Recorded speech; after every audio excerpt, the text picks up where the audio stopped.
حضرت خواجہ محمد عبد المالک صدیقی رحمۃ اللہ علیہ، انہوں نے خانیوال کے اندر مسجد بنائی، اور اس مسجد کے بنانے میں انہوں نے کسی سے چندہ نہیں مانگا۔ لوگوں نے مسجد کا نام بے چندہ مسجد رکھ دیا کہ جی فلاں تو بے چندہ مسجد ہے۔ حضرت خواجہ مالک صدیقی رحمۃ اللہ علیہ خود تو اتنے نہیں تھے کہ بھئی ان کے پاس اتنے پیسے ہوتے کہ وہ مسجد بنا دیں، لوگ ہی مسجد کے لیے ہدیہ دیا کرتے تھے، مگر حضرت مانگتے نہیں تھے، کہتے تھے کہ نہیں میں اللہ سے مانگتا ہوں، اللہ خود اپنے بندوں کے دل میں ڈال دے گا اور بندے پھر میرے پاس آئیں گے کہ جی مسجد کے لیے یہ لے لیجئے، تو حضرت لے لیا کرتے تھے۔ ہماری والدہ صاحبہ یہ واقعہ سنایا کرتی تھیں، ایک مرتبہ حضرت نے جو مستری مزدور تھے ان کے ساتھ یہ وعدہ کر لیا تھا کہ بھئی آپ لوگ مزدوری کرتے رہیں اور آپ کی مزدوری کے پیسے جمع ہوتے رہیں گے، اور پھر جب اللہ مجھے دے گا تو میں ایک ہی وقت میں ادا کر دوں گا۔ چنانچہ سب میں مستری مزدور روزانہ پیسہ نہیں لیا کرتے تھے، بلکہ وہ کام بھی کیا کرتے تھے اور پھر اللہ سے دعائیں بھی مانگا کرتے تھے۔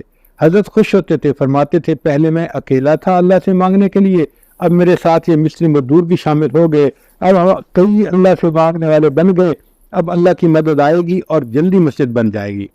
حضرت فرماتے ہیں کہ اس دور میں ایک ایسا وقت آیا کہ بہت سارا پیسہ قرضے کا سر پہ چڑھ گیا، اور اوپر سے رمضان کا مہینہ بھی آ گیا، تو مجھے بڑی فکر تھی کہ لوگوں نے رمضان کے بعد عید کے لیے کپڑے بچوں کے بنوانے ہوتے ہیں، چیزیں خریدنی ہوتی ہیں، اور اگر ان کی تنخواہ نہ دی گئی، ان بچوں کے ان کے جو بچے ہیں وہ بیچارے تو عید بھی نہیں منا سکیں گے، ان کی خوشیاں ادھوری رہ جائیں گی۔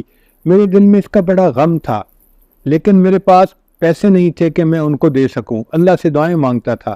حضرت فرماتے ہیں ایک دن ایک بندہ آیا، وہ مجھ سے ملا اور بیعت ہوا، اور پھر ملاقات کر کے اس نے ایک بریف کیس مجھے دیا، حضرت یہ آپ کے لیے میں ہدیہ لایا ہوں۔ تو میں نے کہا کہ اچھا بریف کیس رکھ دو وہیں پہ۔ اس نے بریف کیس رکھ دیا اور وہ چلا گیا۔ حضرت صدیقی رحمۃ اللہ نے ایک بچے کو بلایا اور بچے کو بلا کے کہا کہ یہ بریف کیس گھر لے جاؤ اور میری اہلیہ کو دے دو۔ بچہ اس بریف کیس کو اٹھا کے لے گیا اور والدہ صاحبہ کو دے دیا۔ والدہ صاحبہ نے یہ سوچا کہ اس بریف کیس کو کہیں رکھ دیا جائے، انہوں نے بھی اس کو نہیں کھولا اور بریف کیس کو کسی اونچی جگہ رکھ دیا۔